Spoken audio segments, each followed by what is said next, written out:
The Apple Watch for me is probably the device that has kept me locked into the Apple ecosystem for years. I mean, if you want the tightest integration with your phone and want the best health tracking features on the same device, there's still no competition out there. But a couple of months ago, I made the switch back to an Android phone, and with that, I really wanted to find an alternative for this thing. Ideally, something that would work on both iOS and Android. So this whole journey brings up a big question. What do you really need a smartwatch to be? And which is the best one? I mean, this is the typical question I guess me and other reviewers get is, which is the best one? Without context, the question is always, which is the best one? And it really depends on which is the best one for you. This is something that, of course, you need to answer yourself, as everybody has different needs. Do you treat it as a smartphone on your wrist, buzzing with apps and notifications? Is it your fitness companion? Is it maybe a fashion statement? Personally, after years of using them, I realized one thing. For all the incredible apps you can get on an Apple Watch, I ended up just not really using them. All I wanted from my watch was to absolutely nail the core essentials, and those for me are having a good battery life that can ideally last me 3 to 4 days, a great display that I can easily see outdoors, have all the health tracking features that I need, modern smooth UI that's not clunky or slow to use, notifications on my wrist with at least a decent vibration motor, and of course, the freedom to not be locked into one phone platform. So over the last 2 months, I've been testing out multiple smartwatches from Google, Samsung, Garmin, Suunto, and Amazfit. And after spending some time with them, I realized that at the end of the day, the watch that I overall preferred the most, even though it's definitely not perfect, was actually the cheapest of them all, the Amazfit Bip 6, which I managed to get on Amazon at $69. Nice. So let me tell you why I ended up preferring this over much more expensive smartwatches, and why I think in some ways it's actually even better than my Apple Watch Ultra. So why not a Garmin? Especially since they're usually considered the standard for those who are serious about health tracking. And while that's absolutely true, I'm going to come out and say it, I think those devices are sometimes too overrated. If you're a runner or a cyclist and you have a Garmin, like, you got the good stuff. Like, that's sort of the feeling people have.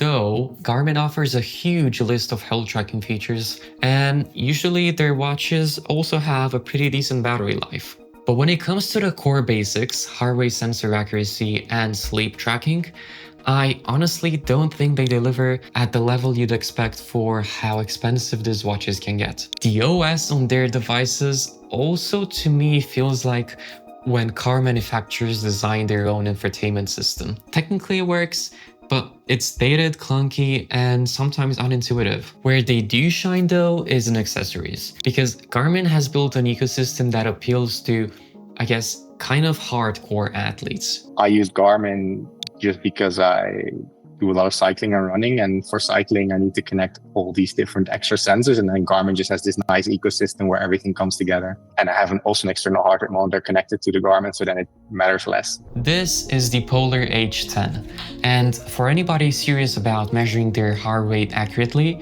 it's usually considered the gold standard. A watch's sensor can be great for steady-state cardio like running or cycling. Actually, not all the time great, but the Apple Watch is one of them. But when you start doing strength training or HIIT workouts, that can create or add a lot of noise that can confuse the optical sensor. The data gets a little fuzzy and you miss those like quick peaks in your heart rate. A chest strap basically eliminates all of that, and this Polar H10 is not even that expensive. This is a device that I use regularly when I'm working out, and I had it paired with my Apple Watch without any issues. And I get good GPS with my rides and runs. I don't really care that much about GPS tracking, so for me that hasn't really been an issue. I do a lot more indoor workouts or just lifting. Yeah, I mean, for you it's probably no use. I feel like to get the full benefit of a Garmin setup, that might make sense if you're training for triathlons or you're cycling professionally. But I just wanted a watch that can natively pair with the external chest strap, and ideally something that's wrapped in a more smoother and modern UI, especially if I was going to pay hundreds of dollars for a watch. I've also tested Wear OS devices like the Pixel Watch, but while you can run them with your iPhone, the experience feels deeply compromised to the seamless first-party integration you would get with an Android phone. I recently came across this third-party bridge app. They claim it seamlessly connects your Wear OS watch with your iPhone, bringing more Apple Watch-like functionality to your Android wearable, but I haven't personally tried it out because there are two main reasons as to why I ended up not really wanting to use a Wear OS device in this current stage. Honestly, battery life and not having the ability to connect natively an external chest strap like this Polar H10, which I previously mentioned. There are some third-party workarounds, but I find that kind of messy. Ideally, I would want that data to be integrated directly into the native app from the watch that I would be using. And the fact that you can easily do this on an Apple Watch, but not on Google's platform, I find it kind of a huge miss. And this is something that a lot of other athletes would appreciate. Meet the Bip 6. Design-wise, it's pretty obvious that it looks like an Apple Watch with its rectangular display, and people would either mistake it for one or call it a clone. The body is a smart blend of aluminium and plastic that prioritizes being lightweight, but it doesn't feel hollow or cheap. You've got two programmable, satisfying, clicky buttons on the side, a pretty decent microphone and speaker combo, and the vibration motor is strong, but it's more of an old school, audible buzz rather than the subtle, precise tap that you would get from an Apple Watch. You can definitely hear it, which might make it a deal breaker for some, but it gets the job done. A few other hardware details that I think are worth mentioning. First, it uses the standard 22mm strap, which I love, no proprietary nonsense. The included charger is this tiny magnetic puck, which is great for travel, but it's so small that you might actually lose it. It also has a bigger display even than my Ultra, but being definitely more lighter, you don't feel it as much on your wrist. If I would give the Ultra a 6 out of 10 in terms of comfort, I would probably give the Bip 6 a solid 9. Just because I don't mind wearing a chest strap and I think it looks even cooler. Pairing that with the Bip 6 pretty much just makes it the most accurate watch, I think, around like $110, $120. But you can get a cheaper strap if you wanted to, right? Like a Polar H9, or I mean, there are also cheaper alternatives in general. Now, I know this larger size isn't for everyone, especially if you have a smaller wrist, but that's where things get interesting. If you want something a bit smaller, you can look at the Active 2. It's a rounded watch that's a bit more expensive, but also adds a skin temperature sensor and a barometer as well. A nice little discovery, by the way, is that the same charger works on both the Bip 6 and the Active 2, which I guess is a nice touch for multi-device owners. There are actually two more versions of the Active 2, which I guess that makes it a bit confusing. The Active 2 Premium, which has NFC for payments, and also a sapphire glass screen similar to the Apple Watch Ultra. And there's also the Active 2 Square, which would be more of a direct path for those who would still prefer a more square watch, but with a smaller screen than the Bip 6. And I have to be honest, the sapphire glass screen on the premium model was seriously tempting. After more than 2 years of daily driving my Ultra, I kind of managed to put a nice dent into the titanium frame right here, but the display itself still looks brand new. The durability alone almost sold me on the Active 2 Premium, but there were two problems. They just weren't available in stock. And later, I've seen people report that the sapphire glass is basically a fingerprint magnet. And this basically applies to all Amazfit products so far, even the recently released much more expensive Balance 2. I'm going to assume that Amazfit doesn't apply an oleophobic coating to their displays, or that the coating they use is just a really bad one. So Amazfit, please consider fixing this for future products. And since I've already talked about it, it's super nice that there are a bunch of other Amazfit products too. Want something more rugged? Get the T-Rex 3. They offer a really nice selection of devices. But if heart rate tracking is your focus, then something like the Helio strap that you're wearing does a pretty good job. And they also offer this screenless device called the Helio strap. And some people are calling it a Whoop killer. Similar to Whoop, it's a pretty solid overall device where Whoop has the better app. Probably Amazfit has slightly better heart rate tracking, and it's like free after just buying it once, as in there's no subscription. Well, I definitely think that on the software side, it doesn't compare to that extent. Something that for sure it's better at is value. Get a biceps band and you've got yourself a pretty cheap and accurate heart rate tracker that you can easily hide under your t-shirt. Going back to the Bip 6 though, let's talk about water resistance. Officially, it's rated for 5 atmospheres, but I have to be honest, I was a bit worried at first. I saw online some reports of people having issues with the buttons, but I think they might have fixed that in a later hardware revision, because so far I had no issues. I've taken it into the shower and the swimming pool multiple times, and it's been perfectly fine. As for the actual swim tracking, well, that's a different story, but we'll circle to that a bit later. Also, the screen, for all of its strengths, it has one major flaw that almost nobody seems to be talking about, and that's polarized sunglasses. If you're wearing a pair and look at the watch head on, the screen is just completely blank. It's a small detail, but it's something that the Apple Watch gets right. You can view them from any angle with any sunglasses. And the last thing that I wanted to mention here is something that honestly feels a bit shady. It seems Amazfit sold 2 different versions of the Bip 6 under the same name, with some of the earlier models missing key software features. If you've got one of those, you don't have the night display mode or the entire accessibility menu, which means no text size or zoom options. That's a pretty significant difference, and definitely something to be aware of, especially if you're buying one secondhand. And to make things worse, the Active 2 pretty much suffers from the same thing. Ask me how do I know? Yep, my Active 2 has those features missing.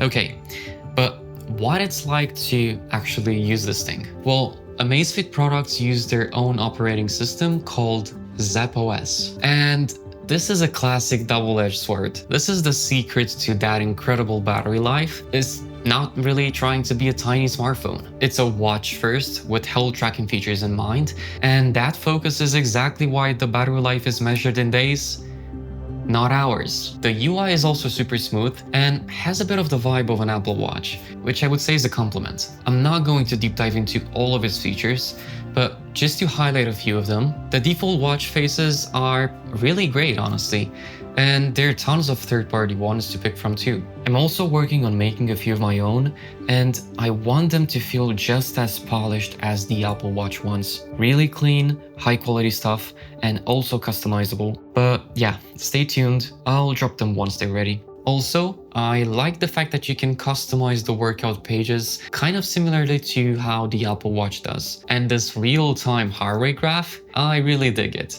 Also, I find navigating the watch actually better than how the Apple Watch works. And that's because it works similarly to how Wear OS devices handles gestures. Swiping down brings you to the control center. Not entirely sure if that's the name, but yeah, you can customize it. A swipe up shows you the notifications, and a swipe left or right gives you a list of widgets that you can further customize. Once you get used to this layout, you'll just realize how bad the Apple Watch navigation is. Why am I saying this?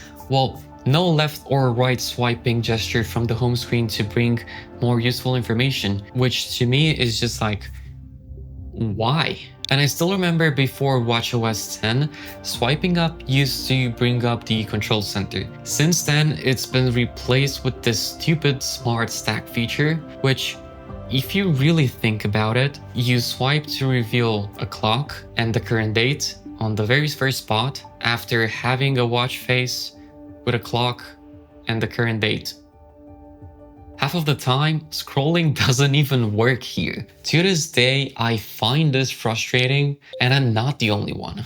I got a little sidetracked there, but ZepOS isn't perfect either. And to highlight the perfect example, I think I've never seen a worse weather app in my entire life. This page over here is absolutely nonsense. Thank you, watch, for telling me it's a good time to wash my car. I guess it's always a good time to wash your car. Yeah. Like if it's sunny, it's good to go outside, and if it's raining, it's being washed automatically. So Indeed, and the UV index is like 5 during the night, right? I don't know where you live, the North Pole, maybe.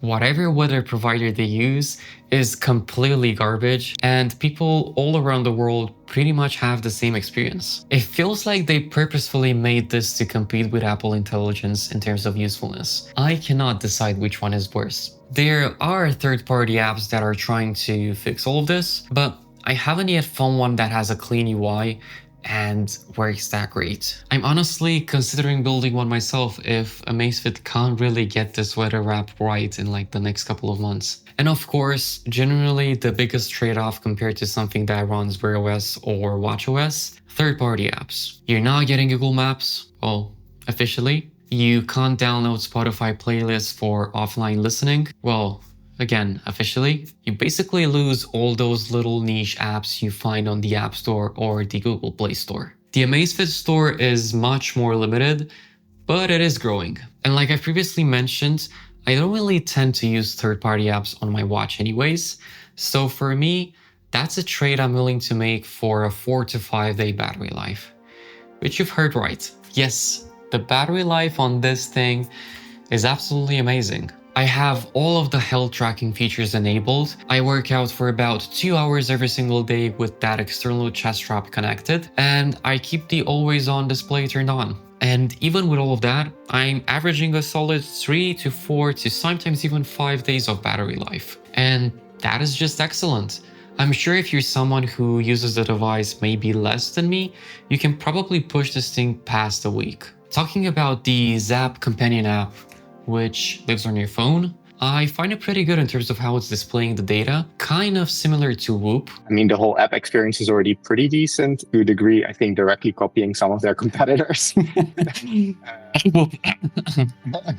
Gesundheit. With the readiness, exertion, and sleep tab at the top, and then all the necessary health data displayed nicely into a somewhat customizable homepage as well. They're also working on a new metric called BioCharge, which works similarly to body battery from GARMIN, and I really like it. As of right now, you only get it if you add an Amazfit Helio strap to your account, or one of their newer watches like the Balance 2 and the T-Rex 3 Pro. They did announce they're working on bringing full support for other watches, but we'll see how that goes. In terms of heart rate tracking, I find both the Bip 6 and the Active 2 over here to perform above average with its included optical heart rate sensor. For daily using the device, I find it good enough. If I do want more accurate information, I also wear the Helio strap over here on my biceps. Since I bought the Helio strap, I pretty much wear it on my biceps, and I also wear the Bip 6 on my wrist. And then the Zep app, it does like combine the data from both of them. And like I previously mentioned, when I do work out, I pretty much always use the external chest strap connected to my watch, so I pretty much just get the best heart rate tracking there is. For stuff like step counting, cadence, average pace, I find them on par with the Apple Watch. Sometimes the Apple Watch is more accurate, and sometimes the Amazfit device. What I did find this thing really bad at though, is swimming. Never once I had a session where it counted the laps accurately, either at the start or just during the swimming session at some point it would stop counting the laps. That made me realize just how good the Apple Watch really is for swimming. Sleep stage tracking is also not really that good on any Amazfit device. I think things like heart rate during the night, resting heart rate variability are relatively easy to measure for most devices. But the sleep stages specifically is the thing that just costs a lot of money to make this kind of model to actually predict them reliably. But personally for me, not even my Apple Watch is tracking my nights accurately most of the time. Even for like top tier devices, they can get stuff wrong. Because my Apple Watch over here, I have nights, maybe because I'm moving a lot during the night when I'm actually like sleeping, it takes like those super quick wake up periods multiple times during the night for me. That's fair. Yeah. So my testing has been fairly limited to a few people. So Yes. there's some bias there. For me, this is less of an issue. I also think I'm a relatively like normal average sleeper in many regards in terms of movements. If you want to measure sleep stages in great detail, you probably need some kind of brainwave data in there. And that's just not possible with a watch. But I think some are already pretty good, but there will always be for some people for which it just doesn't work. If you are an outlier in your movements during the night, then the Apple Watch, which mostly relies on movements during the night to estimate your sleep stages, will be pretty bad. Instead of obsessing over REM versus deep sleep, I usually just rely on the total time I was asleep, my resting heart rate, and HRV during the night. And of course, most importantly, how I actually feel when I wake up. That for me is usually a much better indicator of a good night's rest than any graph a watch can give me personally. However, something that I did want to mention, if I wear both my Bib 6 and the Helio strap on my biceps during the night, the data interpretation seems to be quite a bit better than if I just wear one of them. Whenever I open the app in the morning to check like the HRV during the night, the sleep tracking, even though it's not good, I do rely on it just to see the total time in bed. And I always see for like 3 seconds, it tells me that I slept like only a couple of hours. So I think that data is basically first coming in from the Bib 6 and then it's coming in from the Helio strap and then it merges it together. Because I see the data basically changing in the app. Yeah, I don't know how they do it. I cannot imagine they actually have a separate model for when you have two devices, as in that it takes in both heart rates, both movements, and somehow has some kind of special calculation. If you do look over specifically only in the sleep tab, you can see, I believe, at the top right that the data is merged, but they don't specify what that actually means. I can imagine both are calculated separately and it just either sort of checks them against each other or just says, I trust this more than this, and it goes with that one. I don't know what's going on under the hood. This would be something nice to ask Amazfit. In terms of what could be improved, while the two buttons on the Bib 6 are fine, I do find myself missing a rotating crown for scrolling through menus and notifications. But then again, adding a crown would just lean even harder into it being an Apple Watch clone. So I kinda get it. I did previously mention that Amazfit's default watch faces are usually great, but they're mostly locked down. I'd really like to see customizable complications on those stock watch faces. Because the thing is, there are third-party watch faces that have this functionality baked in. So why would you not implement this into the stock watch faces as well?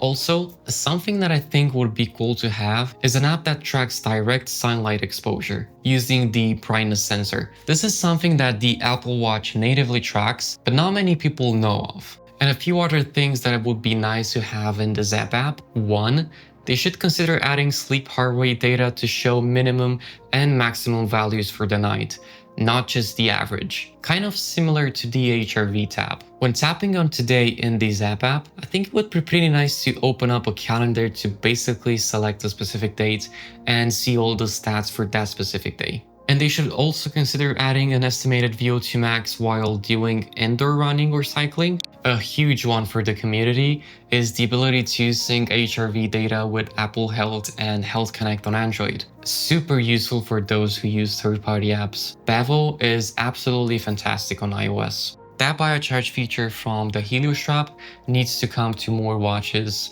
sooner rather than later. Widgets for Android, and might as well design more for iOS too. And of course, a freaking usable weather app. What do you think that Amazfit needs to improve? The sleep tracking is still not great. Also, the GPS compared to Garmin, they're still a bit behind. I mean, most brands compared to Garmin are a bit behind. And it's hard sometimes with GPS for me to see what they are doing in terms of post-processing. So you measure your raw GPS signal, but probably if it measured 3 points in a row, it might do some kind of adjustment so that they're more smooth on the line or not. And that might depend on the sport profile. They're okay. There's still just more moments where it really doesn't do so great. Look, no watch is perfect. And the Bib 6 definitely has its quirks. But if we're being real for a second here, for $70, This thing is absolutely phenomenal. I can confidently say you will not find anything better in this price range. I think for the price, it's one of the more recommendable watches. So for anyone who's been on the fence about spending hundreds of dollars on a new smartwatch, think again, what do you really need in a watch? As for me, well, I'm probably gonna take off the Apple Watch because I look like a dork with like 3 devices on my hands. And I'm probably gonna continue on using the Bip 6 for a while because for my needs, it's been completely fine. As you've seen throughout the video, I've already bought 3 Amazfit products so far, and I'm going to continue on using them together with an Apple Watch on the side, just to compare how things are progressing in the long run.